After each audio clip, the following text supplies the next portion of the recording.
నమస్తే.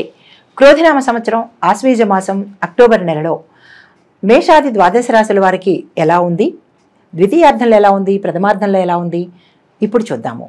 కన్యా రాశి వారికి ఈ మాసంలో ద్వితీయార్థంలో ఎలా ఉంది, ప్రథమార్థంలో ఎలా ఉంది ఆ వివరాలు చూద్దాము. కన్యా రాశి ఉత్తర నక్షత్రం 2, 3, 4 పాదాలుగాను, హస్త నక్షత్రం 1, 2, 3, 4 పాదాలుగాను, చిత్తా నక్షత్రం 1, 2 పాదాలుగాను ఉంది.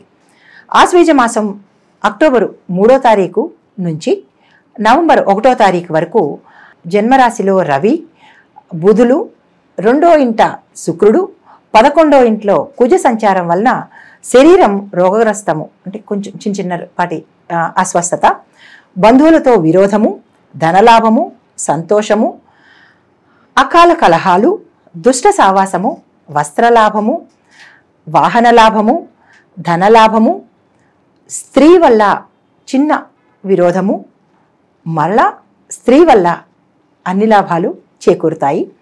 అయితే ఈ రాశి వారికి ప్రథమార్థంలో ఎలా ఉంటుందంటే మీకు స్నేహితుల ద్వారా మంచి మద్దతు ఉంటుంది, సహాయ సహకారాలు ఉంటుంది.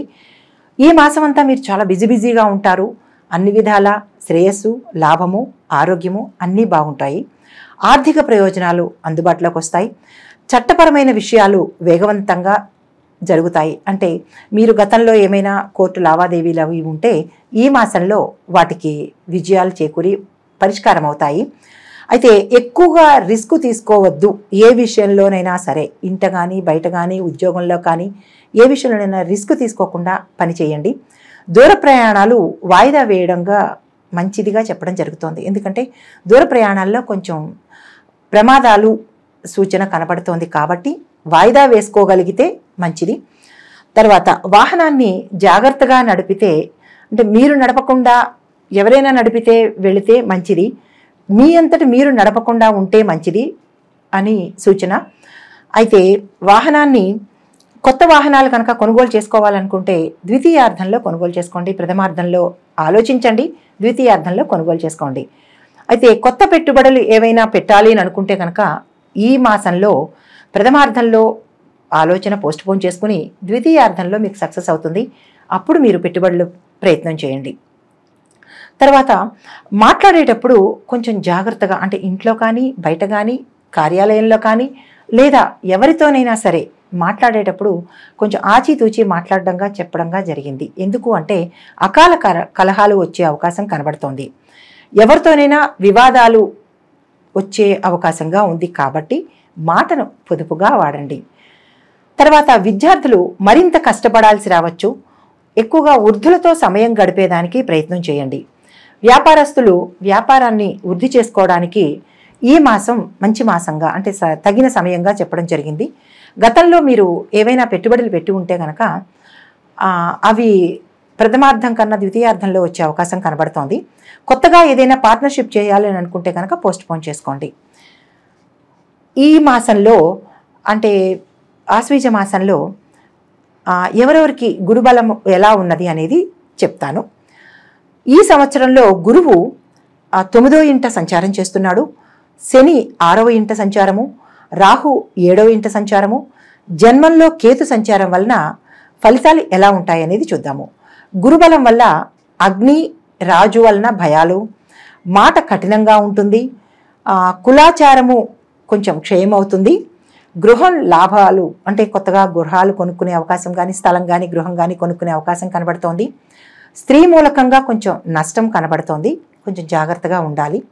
తదుపరి మాసం ద్వితీయార్థంలో చాలా సంతోషం, అంటే మీరు ఆహ్లాదకరంగా సంతోషకరంగా ఉండేటట్టుగా సూచన కనబడుతోంది. శని వల్ల బంధుమిత్రులతో సమాగమనము, అంటే శని ఇచ్చే ఫలితం ఏంటంటే బంధుమిత్రులతో సుఖంగా ఉంటుంది, సమాగమనం అవుతుంది. ఎవరైనా బంధువులతో కనుక సంవత్సరాల తరబడి మనకి విరోధం ఉన్నా లేదా మాట మట్టింపులు ఉన్నా కానీ ఈ మాసంలో మీరు దగ్గరయ్యే అవకాశం కనబడుతోంది. నూతన గృహ నిర్మాణం చేపడతారు, శుభ ఫలితాలు కనబడుతున్నాయి. ధనం, ధాన్యం, గోవు, పశువు వృద్ధి జరుగుతుంది. శత్రువులు మీదే పై చేయిగా ఉంటుంది, అంటే శత్రువులు మీకు మిత్రులు అయిపోతారు. యోగవంతమైన జీవనం కనపడుతోంది. తదుపరి రాహు ఫలితం ఎలా ఉంటుందంటే కృషి కొంత చేస్తే ఫలితము మరింత ఇచ్చేటట్టుగా కనపడుతోంది. వృధా త్రిప్పట కనబడుతోంది. చేతికి కాళ్ళకి అనారోగ్యము కలిగే సూచన కనబడుతోంది, తగు జాగ్రత్తగా ఉండాలి. తదుపరి కేతు ఫలితం ఎలా ఉందంటే, జన్మలో కేతు ఉండడం వల్ల కుటుంబంలో కలహాలు ఉన్నాయి, దేశ సంచారము, నానా రకాలైన కష్టాలు అంటే అన్ని వైపుల నుంచి కష్టాలు వచ్చే అవకాశం కనబడుతోంది. ఆరోగ్యం గురించి జాగ్రత్తగా చూసుకోవాలి, సంయమనం పాటించాలి. ఇప్పుడు వ్యవసాయదారులకి ఎలా ఉండబోతోంది? దిగుబడి సరిగ్గా రాకుండా కొంచెం ఇబ్బందులు పడే అవకాశం ఉంది. నర్సరీ పండ్ల తోట వాళ్ళకి లాభంగా ఉంటుంది, కలిసి వస్తుంది.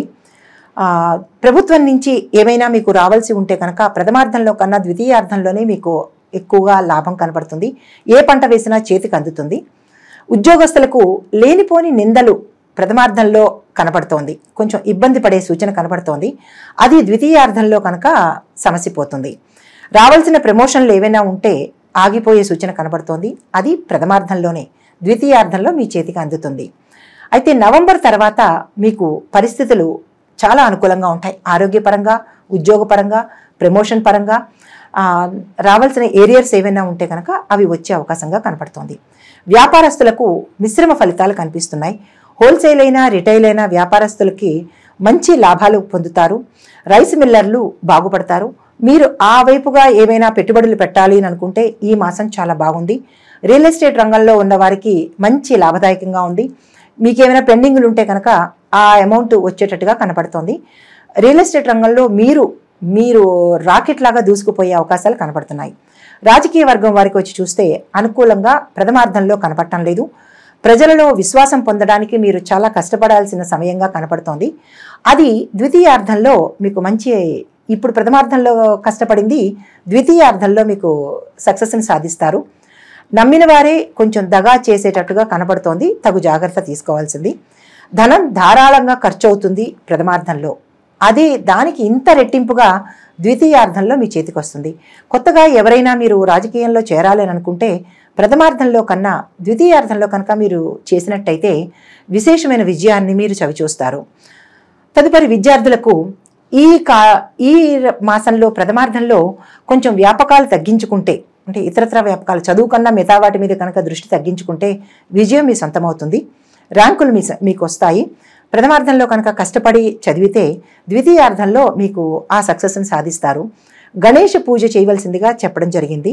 సరస్వతి హోమము వజ చేత కనుక చేయించుకుంటే విపరీతమైన ర్యాంకులు వస్తాయి.